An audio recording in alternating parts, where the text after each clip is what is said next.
Welcome back after the break.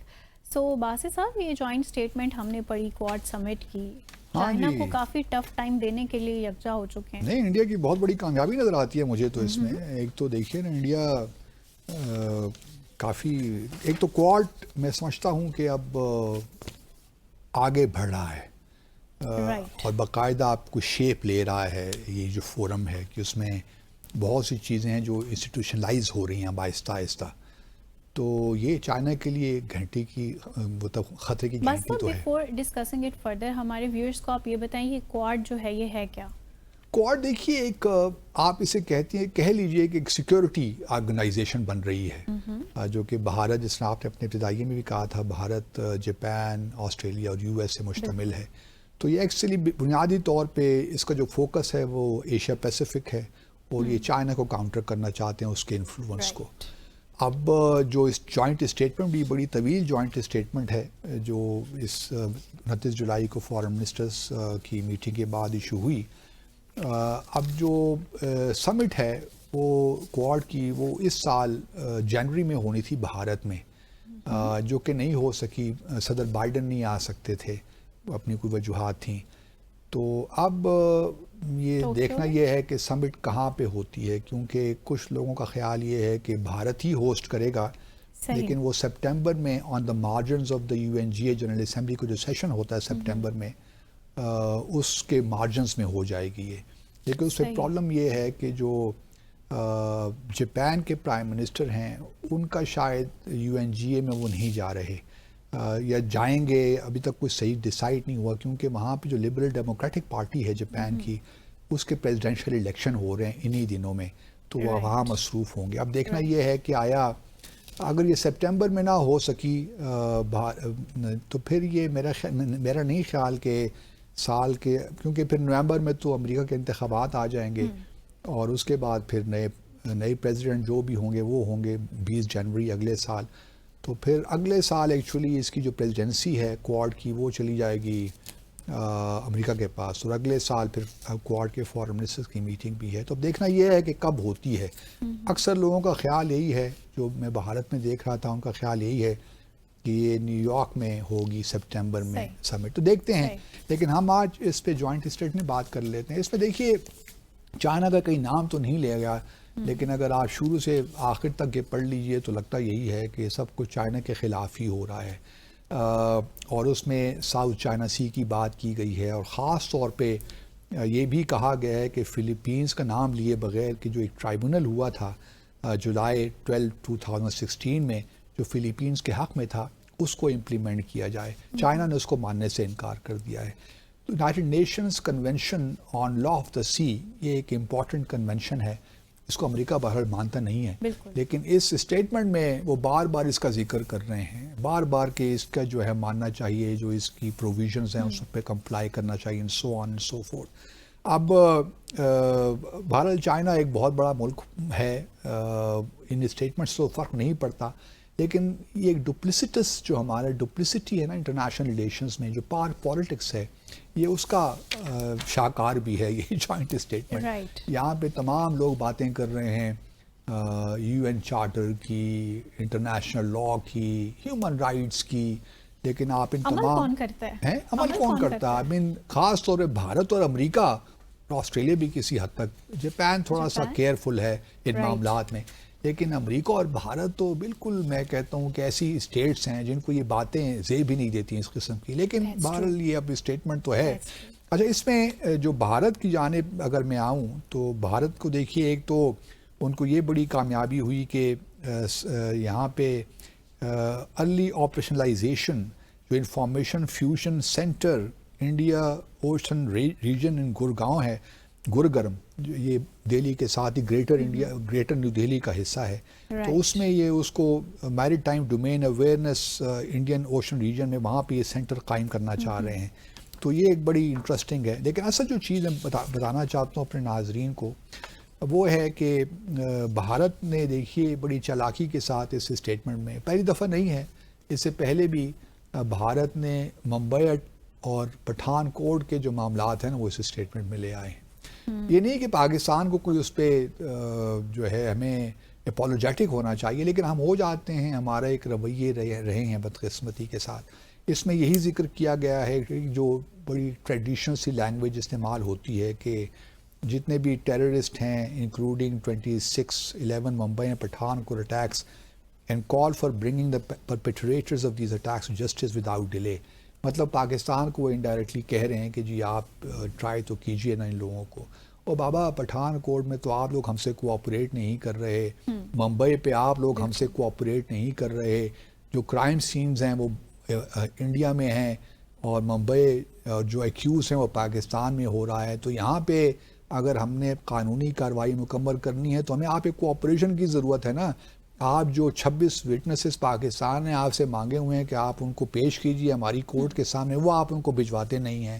آپ سے ہم نے کہا ہوا ہے کہ جو اکوپمنٹ استعمال ہوا ہے بقول آپ کے مبینہ طور پہ وہ ہمیں دیجیے تاکہ ہم کورٹ کے سامنے پیش کریں، وہ آپ ہمیں دے نہیں رہے، اور پھر آپ کہتے ہیں کہ جی یہ فٹافٹ یہ معاملہ ہو جائے. کس طرح ہو سکتا ہے؟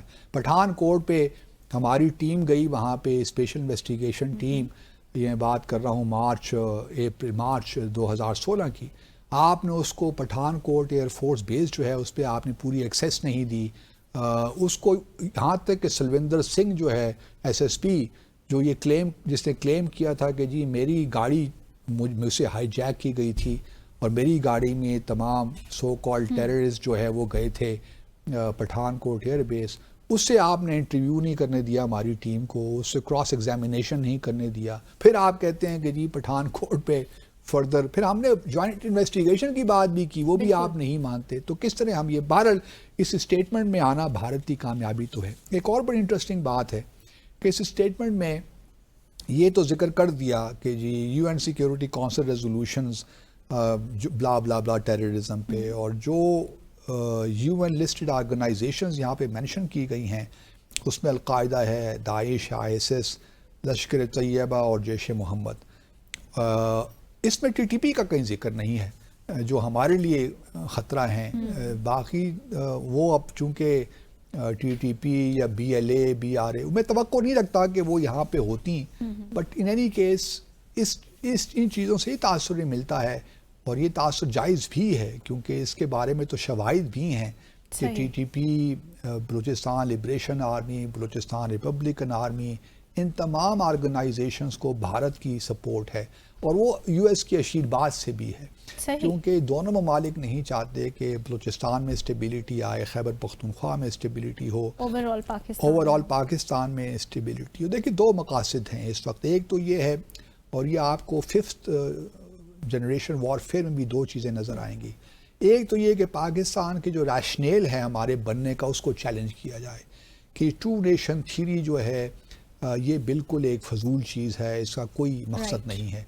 کیونکہ وہ جانتے ہیں کہ ٹو نیشن، اگر پاکستان میں اسلام کو نکال دیجئے ہمارے سوشل فیبرک سے، تو پھر ہمارا اکٹھا رہنا بہت مشکل ہے.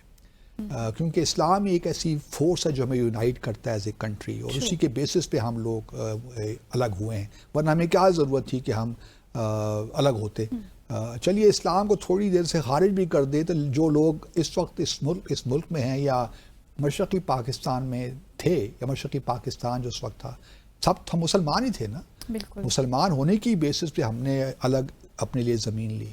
تو اسلام ایک بائنڈنگ فورس ہے. اگر آپ اس کو، یہ اس وقت ایک اس کا حصہ ہے. بہت سے آپ کو پاکستان میں بھی لبرلز مل جائیں گے، بہت سے آپ کو ویلاگرز اور یوٹیوبرز مل جائیں گے، صبح شام یہی گردان کرتے رہتے ہیں کہ جی پاکستان قائد اعظم تو بڑے سیکولر آدمی تھے، یہ کہاں سے اسلام بیچ میں آپ لوگ لے آئے. اور دوسرا جو ایک ہے نا، دوسرا جو معاملہ ہے وہ ہے کہ ہماری جو آرم فورسز ہیں، ہماری آرمی ہے، اس کو ٹارگٹ کرنا کہ جی آرمی کی وجہ سارے پرابلمز ہیں. میں یہ نہیں کہتا کہ آرمی بالکل اس کے سے پرابلمز نہیں ہیں، لیکن اس کو ٹارگٹ اب بڑا ایک باقاعدہ سسٹمیٹکلی کیا جا رہا ہے تاکہ جو کیزمز ہیں، جو بریجز ہیں بٹوین دا آرمی اور پاکستان کے عوام کے درمیان خلیج پیدا ہو. اور یہ خلیج اس لیے ان کے حق میں جاتی ہے کیونکہ ہمارا نیوکلیر ویپنز پروگرام ان کو ایک آنکھ نہیں بھاتا. تو اگر لانگ ٹرم پلان دیکھیے تو ایک چائنا سے ہمیں دور کرنے کا، ہمیں ہمارا جو ریشنیل ہے پاکستان کا اس کو چیلنج کرنے کا، آرمی کو ایک لحاظ سے ایک متنازع بنانے کا، اور پھر ہمارے نیوکلیئر ویپنز پروگرام، یہ لانگ ٹرم آبجیکٹیوز ہیں. کچھ کہتے ہیں کہ جی آپ لوگ ہر وقت سازشوں کی تلاش میں رہتے ہیں. پاکستان کے لوگ تو نکل ہی نہیں سکتے اس سازشی مائنڈ سیٹ سے. لیکن کیا ہمیں نظر نہیں آتا ہے؟ یہ تو ہر روز ہم یہ چیزیں دیکھ رہے ہیں کس طرح منظور پشتین کو اور مہارنگ بلوچ وغیرہ کو کس طرح یہ جب ویسٹرن دنیا میں جاتے ہیں تو ان کے ہیروز بن جاتے ہیں. اور ایک ہی رات میں مطلب ایک دن گزرتا نہیں اور ان کے پاس یہ اتنی کیپیسٹی بھی آ جاتی ہے کہ وہ گوادر جیسے شہر میں بھی بڑی بڑی ریلیز کر جاتے ہیں، یہاں سے وہاں ٹریول کرتے ہیں، وہاں سے یہاں ٹریول کرتے ہیں. کوئی سمجھ نہیں آتی کہ کس طرح یہ ہو جاتا ہے. تو یہ لوگوں کو تھوڑا سمجھنا چاہیے. ٹھیک ہے، میں یہ قطعاً نہیں کہہ رہا کہ بلوچستان میں ایشوز نہیں ہیں، ڈیولپمنٹ کے سیریس ایشوز ہیں، ہمیں وہاں فوکس بھی کرنا چاہیے. خیبر پختونخوا کی بھی ایشوز ہیں، فاٹا ریجن کے خاص طور پہ جو ارس وائل فاٹا ہے اس میں ہم نے اگر 100 ارب روپے ہر سال خرچ کرنا تھا تو وہ کہاں ہے. تو ہماری اپنی ڈیفیشنسیز ہیں، لیکن اس کا ہرگز یہ مطلب نہیں ہے کہ ہم اپنے دشمنوں کو یہ موقع دیں کہ ہماری فالٹ لائنز کو ایکسپلائٹ کرے. تو جو ہمارے بلوچ بہن بھائی ہیں ان کو بھی ذرا سوچنا سمجھنا چاہیے کہ ویسٹرن اور بھارت کے ہاتھوں میں کھیلے نہیں. کیا لایا عمل اختیار کرنا چاہیے؟ دیکھیے، سوشو اکنامک ڈیولپمنٹ پہ توجہ دینی چاہیے. جو لوگ کھیل رہے ہیں نا بھارت کے ہاتھوں میں یا ویسٹرن دنیا کے ہاتھوں میں، ان سے تو ہمیں کوئی امید نہیں ہے کہ اپنا راستہ تبدیل کریں گے. ہمیں عام لوگوں کے ساتھ جانا ہے، آؤٹ ریچ کرنا ہے. اور یہ پولیٹیکل پارٹیز بہتر طریقے سے کر سکتی ہیں، لیکن ایک لانگ ٹرم پروسیس ہے جس کو ہم نے اپنانا ہے. لیکن وہ لگتا نہیں ہے کہ وہ ہماری پولیٹیکل پارٹیز بھی really tune to do all these things. لیکن جوائنٹ اسٹیٹمنٹ میں بہرحال یہی ہے، اس میں میانمار کا بھی ذکر ہے، اس میں نارتھ کوریا کا بھی ذکر ہے، یوکرین کا بھی ذکر ہے. اور اب بھارت کے وزیر اعظم اگلے ماہ یوکرین جا رہے ہیں. تھوڑا سا چونکہ 8-9 جولائی کو وہ رشیا گئے تھے تو اس پہ کافی ان کو ہزیمت سبکی اٹھانا پڑی امریکہ کی جانب سے کہ یہ آپ نے کیا کر دیا. تو اب اس کو تھوڑا بیلنس کرنے کے لیے اگلے ماہ کیا ریئیکشن آنے والا ہے؟